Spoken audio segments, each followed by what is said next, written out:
Good morning. The meeting is now called to order. Any items from the public? Need a motion to approve the agenda? So moved. Second. Been properly moved and seconded. Any further discussion? All in favor, say aye. Aye. Aye. Ayes have it. Thank you. On the purchase order log, do I have any questions for Gary?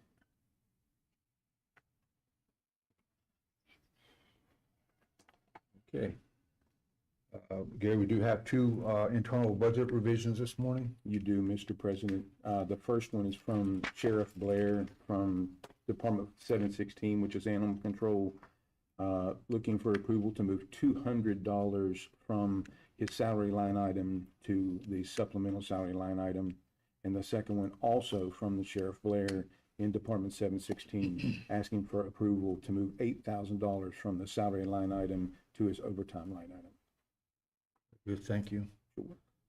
Change of status, have a change of status received from Mike Lane, Chief Court Marshal for Clifford Pennington, Transport Marshal for a step increase for years of service with a salary increase of $45,150 to $46,956. That's effective 6/1/26. Change of status received from Jennifer Swisher, Director of Emergency Communications for Jace Ferguson, Telecommunicator 1 for a grade increase and stipend for becoming a trainer with a salary increase from $52,858 to $55,501, and that's a $500 stipend effective 5/9/26. Change of status received from Jennifer Switzer, Director of Emergency Communications for Michael DeLuve, Telecommunicator 1 for a grade increase and a stipend for becoming a trainer with a salary increase from $52,858 to $55,501 and a $500 stipend effective 5/9/26. Change of status received from the Honorable Rob Blair, Sheriff for Kevin Jones, Chief Animal Control Officer, to move to Animal Control Officer with a salary decrease from $58,800 to $52,920, and that's effective 5/11/26. Change of status received from the Honorable Rob Blair, Sheriff for Jason Scales, Law Enforcement Special Operations Manager, to move to Animal Control as Chief Animal Control Officer. That's effective 5/11/26. Letter of resignation received from the Honorable Rob Blair for Bryce Reinhardt, Deputy, effective 5/21/26. And we can leave the May 7 meeting in our packet. Everyone was present. Have a bond release, Cardinal Point, Section 3, Phase 1, Lots 186 to 206, 224 to 233, 244, 254, 267-271, and lots 309 to 325, and that's final plat. BCP file number 2401-008 tied to 2401-007, number 2108-319, and number 2111-336, bond number 100633635. Have a bond release for Potomac Station, Phase 3, TH lots 229, townhome lots 229 to 236, grading and final plat. BCP file number 2306-200, and is tied to number 2306-199 and number 2009-235, bond number 100643507. Engineering makes that recommendation. Does anybody have any questions for Brian? Not, I need a motion to approve the consent agenda. So moved, Mr. President. Second. Been moved and seconded. Any further discussion? All in favor, say aye. Aye. Ayes have it. Thank you. Next up is our assessor, Larry Hess. Good morning, sir. Good morning, everybody. Good morning. Congratulations on your, Thank you. you win, and you too also. I do have a few, this is about 2 weeks we gathered up here to bring to you this morning, but I think I got a total of 19, and they're all personal property exonerations for mistakes we've made or caught, and for the reasons that's listed there, most of them double billed or wrong accounts, that type of thing. But the total of the personal property, 19 exonerations, total up to $5,395.06. Okay, I need a motion to approve the personal tax exonerations as presented by the assessor. So moved, sir. Second. Been moved and seconded. Any further discussion? All in favor, say aye. Aye. Aye. Ayes have it. That's all I had today. Good, Larry. Thank you. Thank you. Y'all have a good one. Yes, sir. Thank you. Have a good day. I think I may have passed Yeah. over The surplus what we declaration. need to do is surplus property, declaration of surplus property on the K-9. Just want me to read that, Gary? Please. Okay. That on this day, the 14th of May, 2026, that the commission move the commission to have K-9 Max retired from active service and to be declared surplus in accordance with applicable laws, policies, and procedures. The ownership of Max is to be transferred to the handler and partner, Deputy Bryce Reinhardt. In relinquishing ownership of Max, the commission will no longer be responsible for the care and the feeding of this K-9. That's the motion that I do need a motion to declare K-9 Max as surplus property. Move to approve the declaration of surplus for Max for retirement. Second. It's been properly moved and second. Any further discussion? All in favor, say aye. Aye. Ayes have it. Thank you. Let's see here.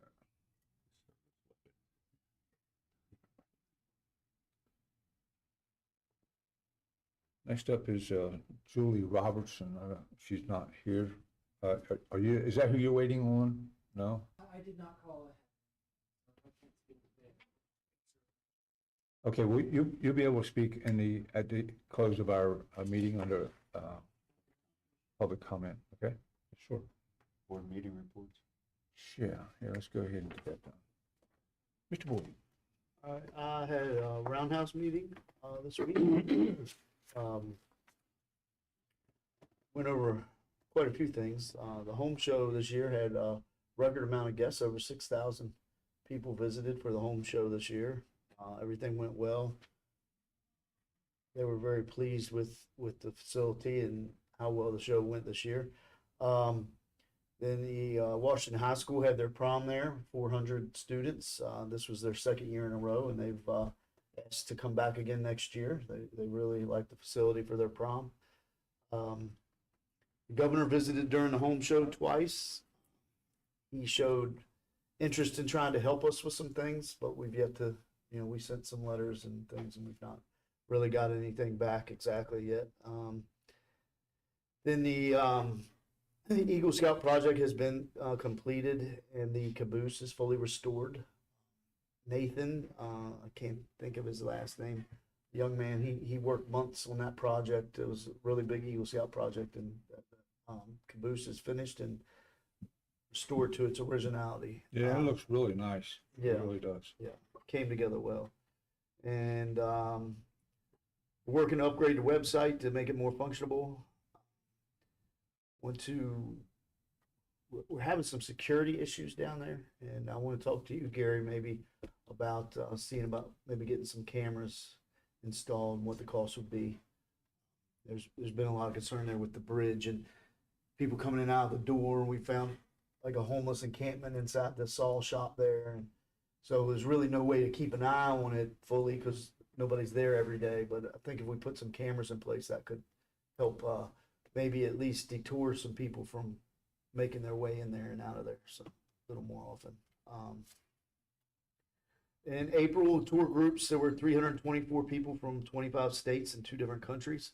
Total was 6,633 people through the facility in April. Heritage Days at the Roundhouse continue again this weekend. They have a ghost walk starting at 8 p.m. Saturday. Events all day, 10 to 4. Food trucks Friday and Saturday. And on a not so good note, the city sent a letter of to put a lien on the property because we're behind on the stormwater tax there, but we don't have enough income to cover it.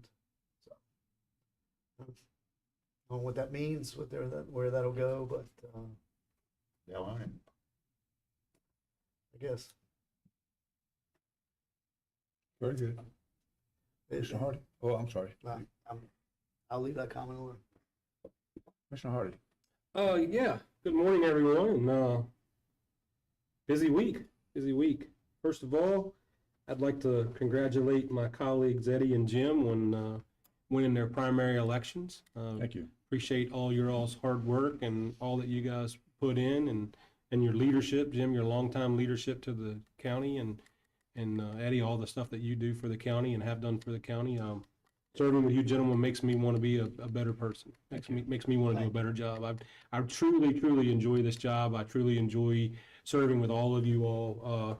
I really feel that this commission is always looking out for the best of Berkeley County, and some people may agree with us and some people may not agree with us. I feel like we have a long-term vision. We're constantly looking at 10, 15, 20, 30 years down the road, once our time is gone, and we know the community is going to change, but I appreciate everyone that's on this commission, and I'm thankful that you guys were able to win your primaries. I know, Jim, you were uncontested, and Eddie had a race, but I'm glad we've got that behind us, and I know there's a general election coming in November, but we can continue to move forward. So, Thank you. with that being said, I had a water board meeting on Monday night, which I was not able to attend. My daughter was in town, and I wanted to take her to dinner, so I apologize to all my colleagues at the water board. I enjoy being a part of the water board, and I know they were wrapping up their budget process this week, but I think that meeting went off pretty smoothly. More importantly, the Chamber of Commerce, our friends at the Berkeley County Martinsburg Chamber of Commerce, had a meeting, had a luncheon on Tuesday. It was a listen and learn session in regards to the data center that's coming to Bennington, and I was glad to be able to attend that, to be able to hear what was said there. So Mr. Morris, who is the state's liaison for the data centers, and it's basically the one person who kind of heads that up, he spoke at length at the luncheon. He seems to be trying to build his staff. He's been kind of a staff of one. He's getting some people working around him. He touched on a few things that I thought that was important. We've had concerns about this has not been it's not been open at all. I mean, there's been no information, and in an information vacuum, sometimes information is made up. That vacuum will be filled, and it will be filled with maybe inaccuracies, or could be people just have the ability to speculate if there's no information there. So I told him that that the state really needed to do a better job on getting this information out. I thought that this announcement was way early. I don't feel like the developer really had all their ducks in a row. But with that being said, Mr. Morris did answer those questions and said that there was a few things that he was working on, and the state wants to develop a set of minimum standards. So this would be a set of minimum standards that any data center must meet to be able to be in a community. So I thought that was a good start, that at least there will be some parameters. And there are parameters that exist now, but these are more public parameters that people can understand that will need to exist for these data centers to be able to come into your community. He also talked about establishing and building an advisory board, and I thought that was very key, to maybe have people, probably unelected officials, people throughout the state from different areas sitting on this advisory board to also help come up with those standards, and also be able to provide some direction for the moving forward of these data centers. They also was talking about community engagement and working on identifying sites and locations where these data centers would work and be well, and they're wanted. There are some communities that are eager to have these in their community. So that may not be Berkeley County, but there are probably some counties or some municipalities or some areas that are eager to locate these. And he actually said he gets more calls about people wanting to have data centers than people that don't want to have them. So I said, well, I just feel like we really got off on the wrong foot here in Berkeley County on the data center that we had. And I said, understand local government bears the brunt of that. Myself and Commissioner Gokenauer bared the brunt of that at the data center open house that we had, because there was no information, and unfortunately we had no information. So this is the first time that that I've gotten any information. So I thought that was important, to be able to have communities that may want to reach out to them. So I thought it was a good meeting. There was a team there from Penzance, who is the developer of the data center in Bennington. They was able to provide a map of what properties are going to be affected. I was able to share that map with some of my constituents. It's open and it's public. They also, talked about that one of the reasons that site was located is that substation there that's off Route 11 that you can see from the Bennington area is the largest substation in the state of West Virginia. It offers a 600 kV line and also has 4, I think, 150 volt kV lines, which is a tremendous amount of power. So I think that's one of the reasons why that location and honestly the landowners were willing to work with the developers. So that was one of the key reasons. They did talk about their cooling. They're working on the calculations for the cooling. They are very, very moving in the direction of wanting to be able to use the affluent water, which is the water that is discharged from our sewer plant there in the Scrabble Berkeley Station area. They said that may take care as much of 80% of their cooling. So they also wanted to collect their rainwater and use some other collection type apparatuses to not affect any of the water on site. So these were all positives. It was great to have this information. It all still remains to be seen. Like I said, this is the first time that I was able to have a conversation with them. First time I was able to get this information, and I wanted to relay it to the public. So, Thank you, John. Mhm. Thank you. That's very well covered there. Commissioner Whitaker, I had no meetings to attend, they're coming up.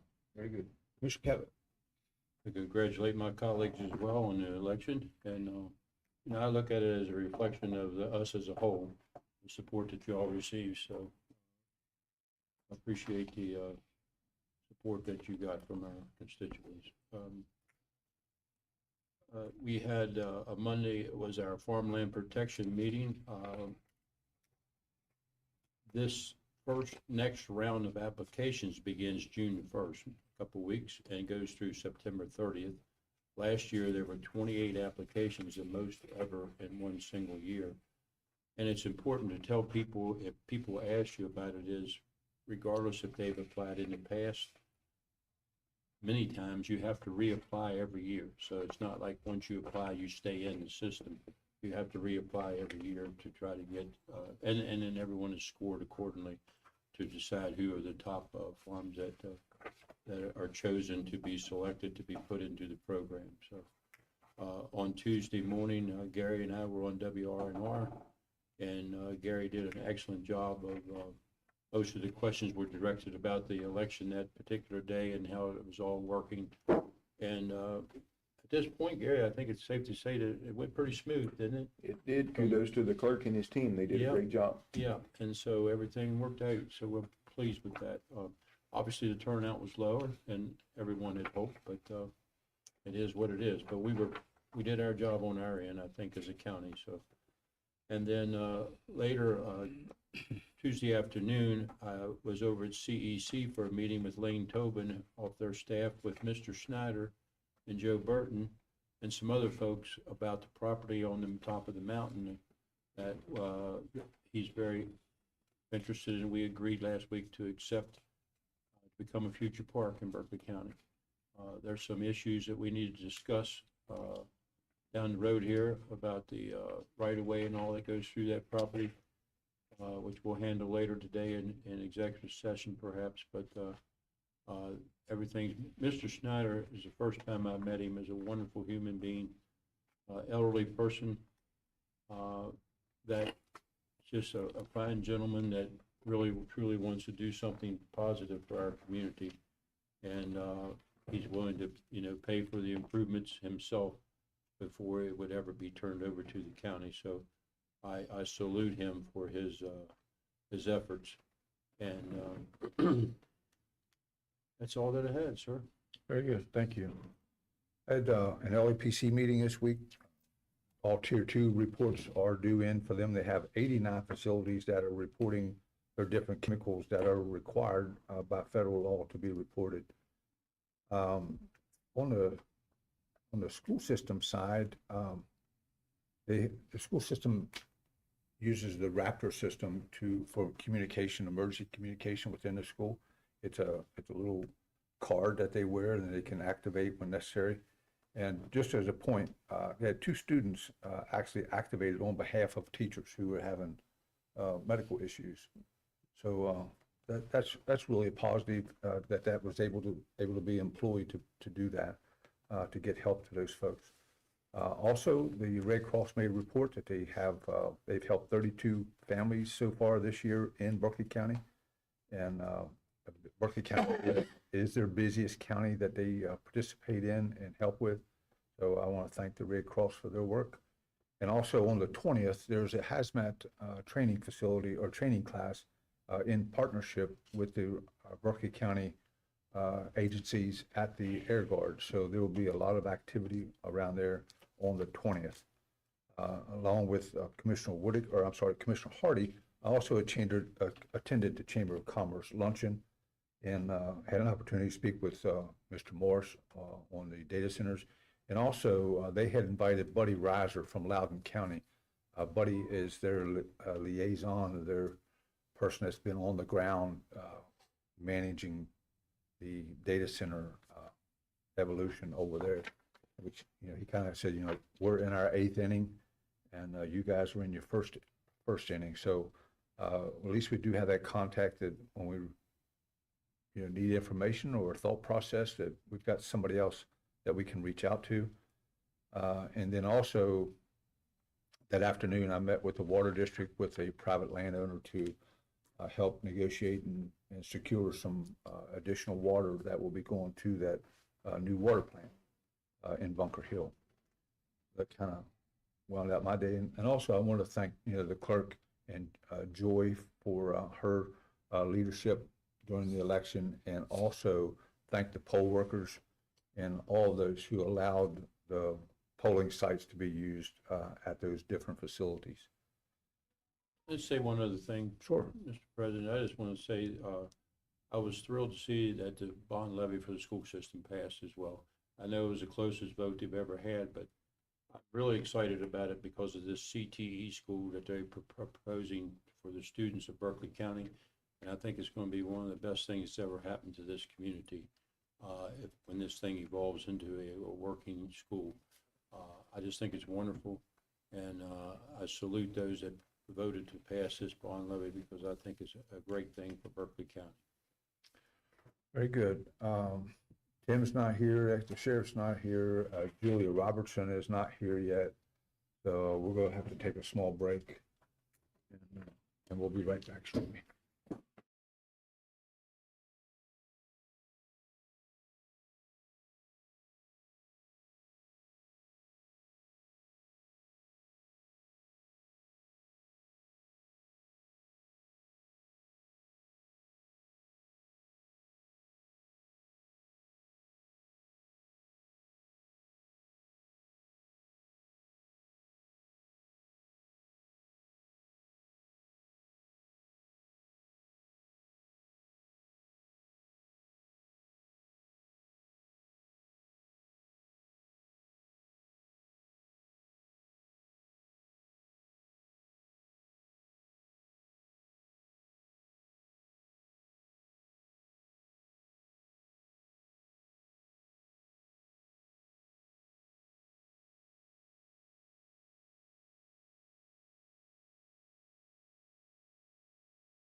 Yeah, we're back in session.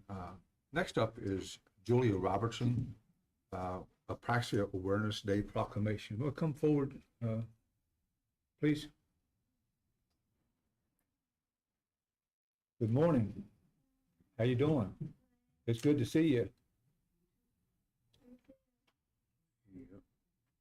Hello, my name is Josie Robertson. We are here to talk about living with apraxia speech. I am 11 years old in 5th grade at Meadow Creek Intermediate School. I am part of Taylor Swift Club, student council, and I was science and history. And I love going to 4-H where I am a member of 7 Club 4-H Club. 4-H has helped me in so many ways with credit picking, with showing my animals, and showing my projects. On Friday nights in the fall, you can watch me, my men football, and Vanderbilt. I am a member of Vanderbilt Church of Christ. Very good. Thank you. Thank you very much for being here today. And now, Josephine, I would like for you to tell the rest of the commissioners who you've gotten letters from. And the governor and Donald Trump. Oh, The wow. governor and the president of the United States have sent you letters. Very nice. It's awesome. You know, you just did a very good job of reading your Bio. introduction there, and I know that's been a challenge for you, but very, very good job. A nice job. Thank you. You're welcome. Thank you for being here today. We appreciate you. I like your outfit. So, if you don't mind, Mom, I will read the proclamation. That'd be okay?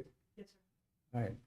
Whereas May 14, 2026 marks Apraxia Awareness Day, during which awareness will be raised throughout Berkeley County childhood apraxia of speech and of extremely challenging speech disorders that affects 1 in 1,000 children, with a third having genetic causal basis. And whereas childhood apraxia of speech causes children to have significant difficulty learning to speak, and among the most severe speech defects in children, and whereas the acts of learning to speak comes effortlessly to most children, those with apraxia require early, appropriate, intensive speech therapy, often for many years, to learn to speak. And whereas without appropriate speech therapy intervention, children with apraxia will have diminished communication skills, but are also placed at high risk for secondary impacts of reading, writing, spelling, and other school-related skills.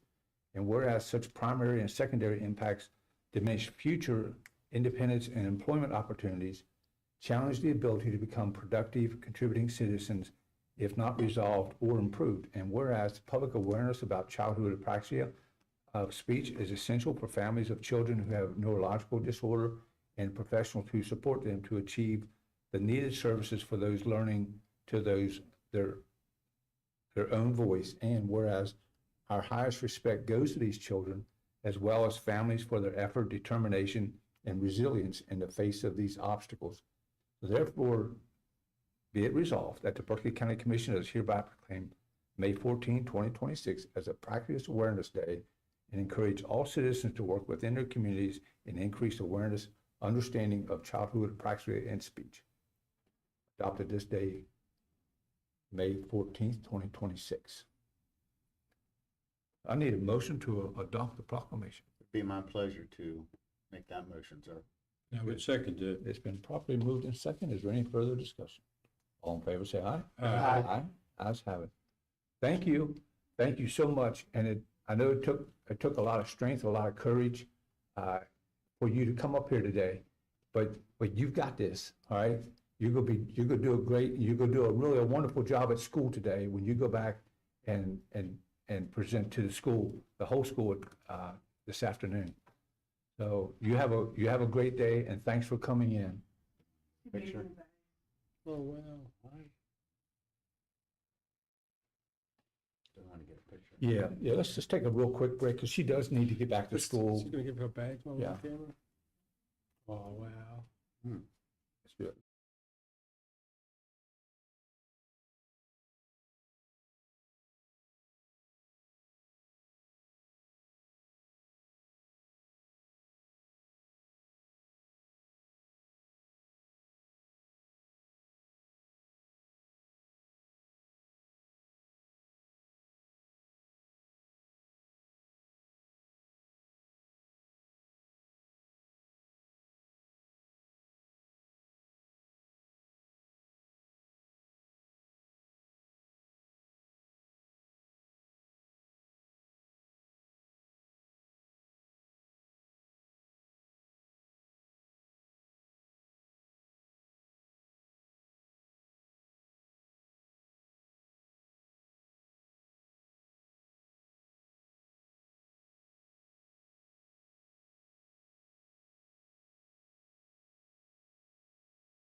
All right, we're back in. Next up, Tim Zaya, Director of Community Corrections for the fiscal year 27 Adult Drug Court MOU. Good morning. How you doing? Morning, Tim. Hey, Tim. The day report, so this should be brief. The Day Report Center serves as the treatment provider for the adult drug court program here in Berkeley County. In fact, they don't, I got fussed at recently, they don't want to call it adult drug court anymore, they want to call it adult treatment court. Sounds better. That.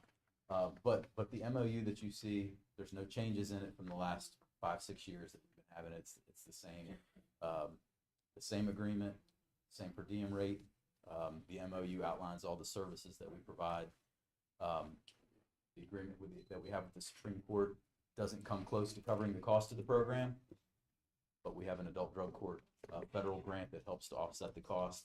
The per diem rate that they pay us for these services covers kind of a fraction of the services we provide, but it's what they do. So I'm just asking for the MOU to be signed so that we can continue to provide services for the next year. This is the same MOU we've been working under. Yep. Right. And you're happy with it? Not probably all the way, but as happy as you can be, Good as it's gonna get. as good as it's gonna get, okay. I'll make the motion. We enter into the memorandum of understanding with the report program and the drug treatment court. Been properly moved. Second. 1 second. Any further discussion? All in favor, say aye. Aye. Ayes have it. Thank you. Thank you all. All right. Here comes the fun. Morning, ladies and gentlemen. How are y'all? Good morning, Chief. Morning, How you Chief. doing? Back of the hour. Comes Morning, Max. Don't get too close. Hmm.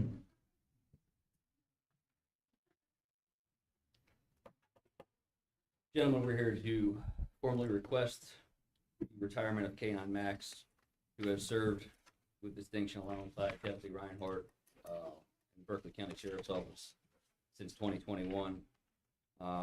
Due to age-related issues, it is time for Max to move on. As I know you're all aware, Deputy Reinhardt will be leaving Berkeley County Sheriff's Office here very soon to move to Florida to assist his mother with some family issues. Given that K-9 Max is experiencing his age-related issues, we are asking that the Berkeley County Commission relinquish ownership and allow K-9 Max to retire with his handler, Deputy Bryce Reinhardt. K-9 Max has been an invaluable member of our team, contributing significantly to the safety of our community through his skills in narcotic detection, tracking, suspect apprehension. His unwavering commitment and professionalism have led to numerous successful operations. Throughout his service, Max has consistently demonstrated exemplary behavior and a strong work ethic, building solid rapport with both the public and his fellow officers. His contributions in high-pressure situations have been invaluable, resulting in the successful resolution of many incidents. It is time to ensure that he can enjoy his well-deserved rest. I recommend we honor his service by providing him with a comfortable and supportive environment in retirement alongside Deputy Bryce Reinhardt and his family. We appreciate you considering this request. We'll be here, obviously, to answer any further questions you may have. Yeah. Well, I hate to hear that you're leaving. I know you've been a very valuable member of the Berkeley County Sheriff's Office as well as your partner there. I don't know as much about him as I know about you, but thank you for your service to our community. So, you think he's gonna like that hot weather in Florida? Either way. Yeah. But I've seen, retiring in Florida does sound like a wonderful thing, but I can tell you, for the time that I've been able to spend down there, it makes my bones feel better, so I hope it do. Well, I guess we need a motion. We actually declared him surplus this morning. And the, yeah, So, need a motion to go ahead and approve the relinquish of the ownership. I would move to do that, sir, that we allow K-9 Max to retire from our sheriff's department. I'll second that motion. Very good. It's been properly moved and seconded. Any further discussion? All in favor, say aye. Aye. Ayes have it. Thank you. Thank you, everyone. Appreciate it. Yeah. You want to get a photo with him or? Yes, sir. Yeah, let's do that. We're going to take a real quick break.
All right, we're back in session. Next up, Gary Wine, County Administrator. Yes, sir, Mr. President. The first thing I have is the service agreement for your voting equipment that the clerk has. If you'll recall, you spent about $1.5 million on it several years ago, and that lease has expired. That encompassed the maintenance. So this is really the first year that we stepped out and you'll begin to pay maintenance on them. The agreement's been reviewed by your legal team. It actually is for 2 years. The funding will come out of Fund 62. The clerk has that set aside for election administration and things of that nature. It's a total of $181,400, and that's 2 payments beginning June 1, 26 of $90,700, and then the second payment in June 1, 27 of $90,700. Okay. Anybody have any questions for Gary? Yeah, I do. Does that come out of the county commission's budget, or does that come out of the No, clerk's budget? it could, but in this instance, the clerk has a separate fund that's assigned for election administration. He's agreed to pay it out of there for now. Okay. That fund probably won't rebuild as fast as it had because the code has changed. So probably in a couple of years, it would come out of your IT maintenance budget. Is there some money available through transfer tax, or there was a? That was it. Okay, so there was a piece of legislation that codified that a certain amount of money out of the transfer tax would be used towards that. That's correct. For security. For security, Yeah, and it's in the fund is labeled election administration, but it can be used for a plethora of opportunities at the clerk's discretion, and that's what they'll use I it got for. you. And do you think by the time we need to do another Maintenance?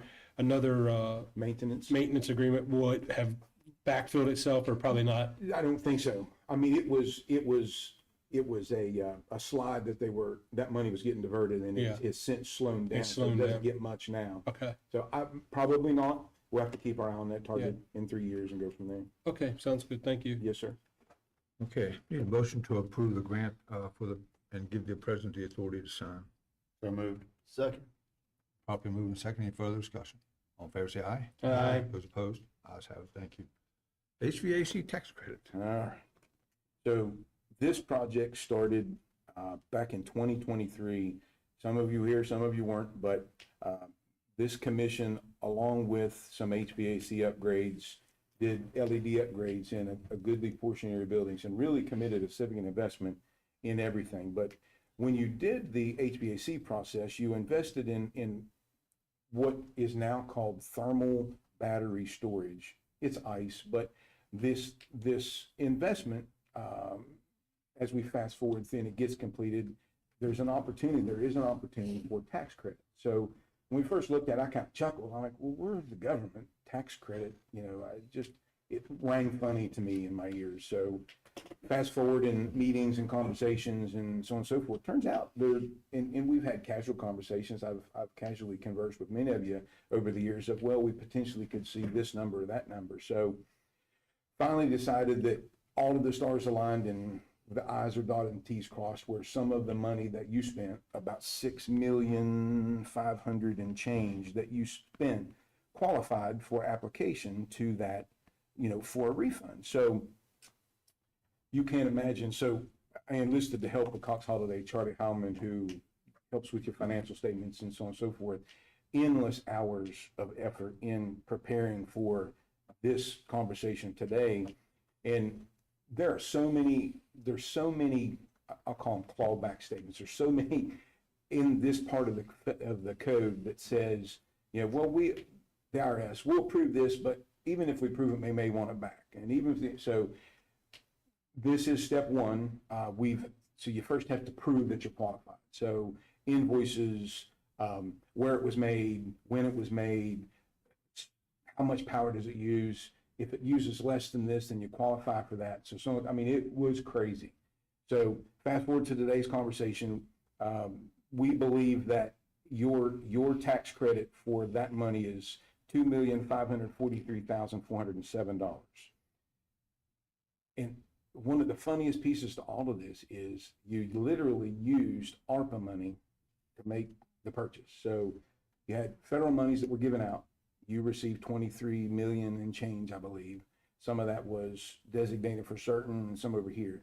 All of that applied, all of those question answers, everybody's on the same page. So if the commission approves today to make application, Cox Holiday will file this on your behalf, and you probably are going to see a $2.5 million check come in the near future.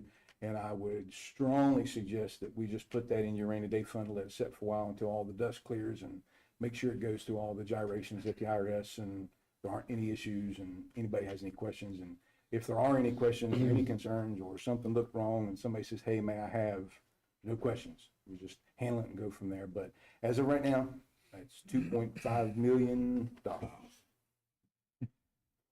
We initially, we kind of thought it might land around 5 million, but some of the money, some of the things that were purchased weren't in the approved list that could be applied to the credit. So still wonderful to get it. And it's been a lot of work, so. Well, I certainly agree that the fiscally responsible thing to do is to, if we do receive that money, is to put that money aside and leave it sit, because I have seen in other instances where political subdivisions and government agencies have done everything that the federal government has asked them to do. Rules change, and there's a clawback. They ask for X amount of dollars back, and you've done everything that was under that set of rules, but the rules may have changed. It could be an administrative change.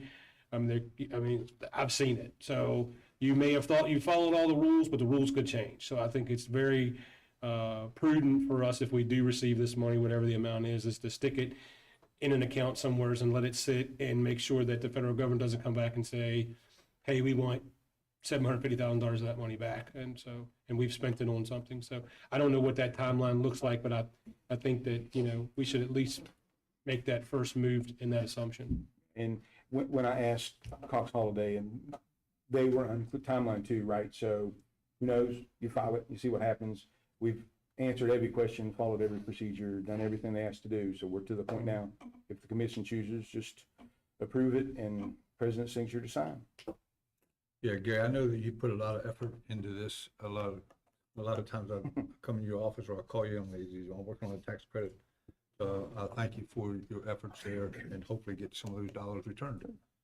So, Wonderful thing. Thank you so much for your time and effort. everybody good? All right, need a motion to approve and grant the president the authority to sign the document. So moved.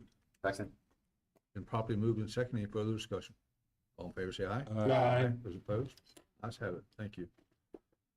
Okay, that's going to conclude our business for this morning. Do you have any items from the public? Sir?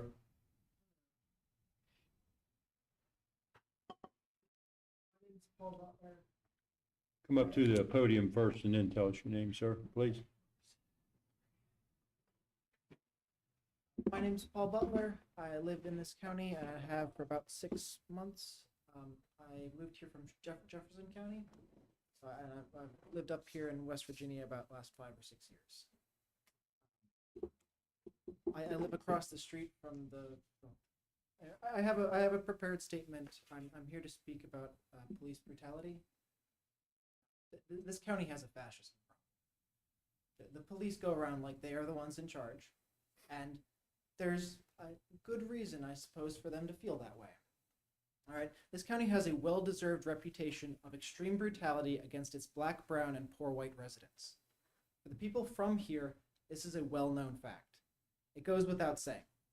When my friends from places like Alexandria, places like Maryland, ask if it's safe to come up here and visit, I tell them no. This is Klan country. Every traffic stop is a police shooting waiting to happen. An exercise in managing the emotions of a bully with a gun. The Berkeley County Sheriffs have a promise for transparency on the front page of their website, and that is a bold-faced lie. The document where they make that promise is not even accessible. The sentiment is empty. It's a platitude, the minimum required for the educated population to look the other way. I can't do that. I live across the street from the Green Frog. If any of you have been watching the news, you might know what I'm about to say. 2 weeks ago, exactly, I watched out of my living room window as a police fire team approached a vehicle and executed the man inside in less than 20 seconds. There were so many shots so quickly that it lit up the area like a lightning storm. It sounded like a firecracker.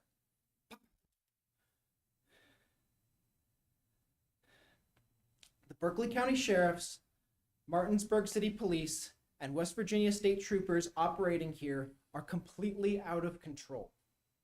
They openly display their hostility to the civilian population,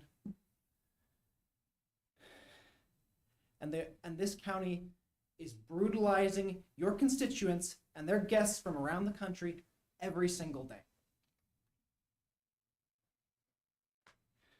That's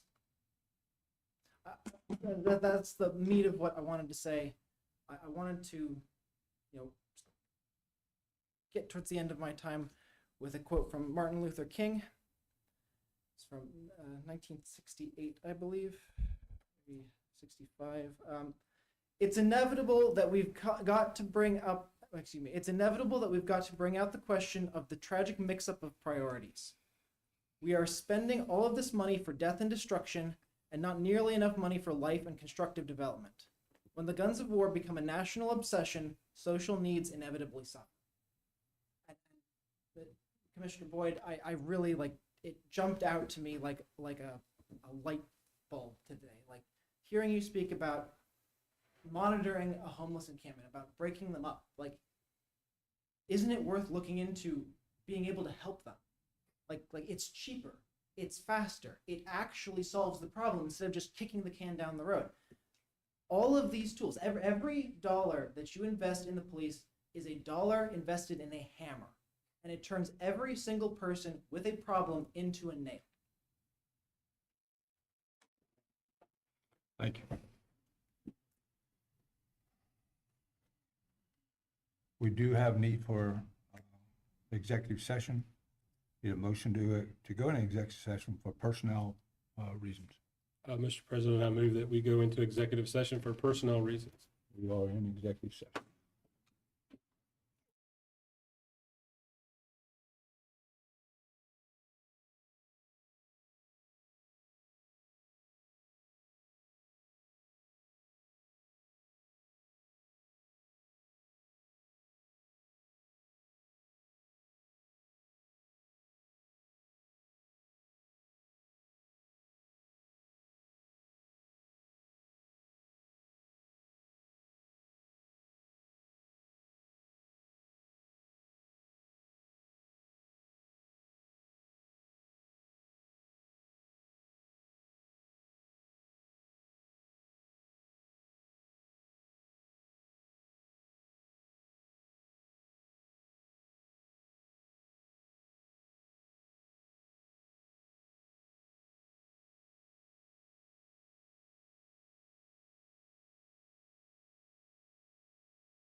All right, we're back in session. There will be no action taken. The motion to recess. Mr. President, I move that we recess. We are in recess.